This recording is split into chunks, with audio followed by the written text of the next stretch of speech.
എടി ചെറുക്ക എണീറ്റ് പല്ലേച്ചാട്ടെ. 10 മണി വരെ മൂടിപ്പോച്ച് കിടന്ന് ഉറങ്ങിക്കോളൂ.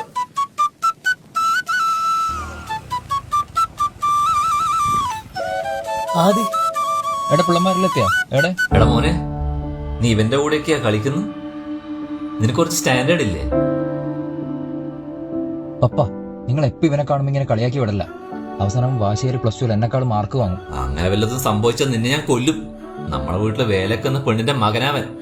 അവൻ നിന്നെക്കാളും മുന്നിലെത്തുന്നതേ എനക്ക് സഹിക്കാൻ പറ്റൂല. നീ പോ. എന്റെ മുന്നിലെതിരാളി വേണ്ട, ഉണ്ടാവാൻ ഞാൻ സമ്മതിക്കില്ല. ഹലോ ഹലോ, നിങ്ങളെ മോൻ സ്കൂളിൽ ലഹരി കൈവശം കണ്ടെത്തിയിട്ടുണ്ട്. ഇത് വളരെ സീരിയസ് വിഷയമാണ്. അവന്റെ ബാഗൊക്കെ പരിശോധിച്ചു. ഹലോ, എന്തുപറ്റി?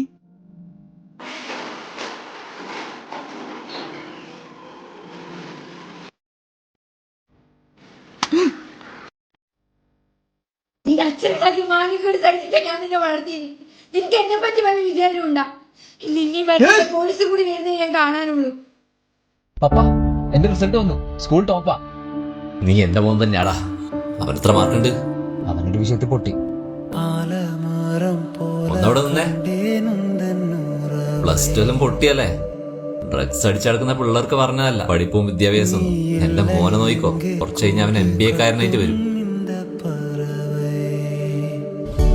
Sir, take A seat. Sir, ഞാൻ ദിവാകരൻ ചേട്ടൻ പറഞ്ഞ മനസ്സിലായി. നിങ്ങളെ പ്രൊഫൈൽ ഞാൻ കഴിഞ്ഞു. It's good.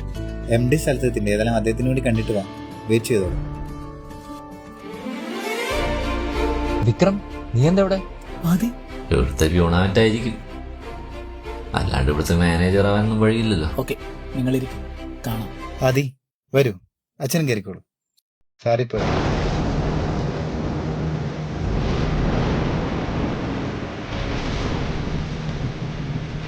നമ്മളെ MD ആണ് വിക്രം സാർ.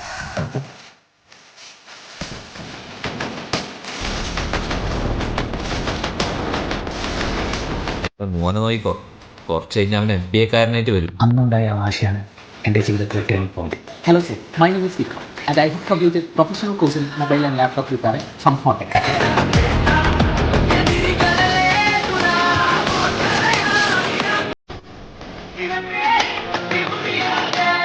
പിന്നെ നാളെ ജോയിൻ ചെയ്യില്ല. നിന്റെ കീഴിൽ വർക്ക് ചെയ്യാൻ എനിക്ക് ബുദ്ധിമുട്ടൊന്നുമില്ല. നിന്റെ വളർച്ചയിൽ എനിക്ക് സന്തോഷമേ ഉള്ളൂ. പക്ഷേ ഇനി തൊട്ട് നിന്റെ ഒപ്പത്താണ് എനിക്ക് എൻ്റെ ശ്രമം. അങ്ങനെ ഒരു ദിവസത്തിന് വേണ്ടി ഞാൻ വെയിറ്റ് ചെയ്യാം. ഒറ്റൊരു കാര്യം പറയാനുള്ളൂ, നമ്മൾ നമ്മുടെ ലക്ഷ്യത്തിലേക്ക് എത്തേണ്ടത് വിദ്വേഷത്തിലൂടെയും വെറുപ്പിലൂടെ ആയിരിക്കും, അല്ലേ? വരട്ടെ.